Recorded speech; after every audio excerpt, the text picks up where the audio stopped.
Nanolotra taratasy manendry azy asa sy onona eto Madagasikara tamin'ny filohan'ny Repoblika Andry Rajoelina, Dimasy Vovavaon'ny États-Unis eto Madagasikara, i Claire Annette Perangelo, androany 20 Jona 2024.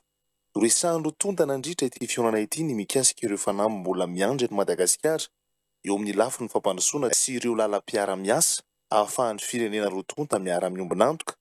Ity maso vovavao ity moa dia nanamafy ny fahavononan'ny firenena Amerikanina hiara-dia hatrany amin'ny Madagasikara amin'ny fanatratrarana ireo fanamby mbola miandry.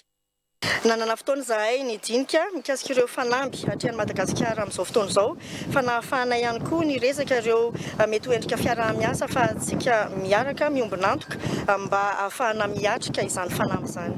Teriko indray fa tena faly tonga eto androany izao ary tonga eto Madagasikara amin'izao fotoana izao, ary efa miandry sahady ny fotoana ahafahako mitety any Madagasikara hijery ny firenena fa indrindra ihany koa ahafahako mihaona amin'ny vahoaka malagasy.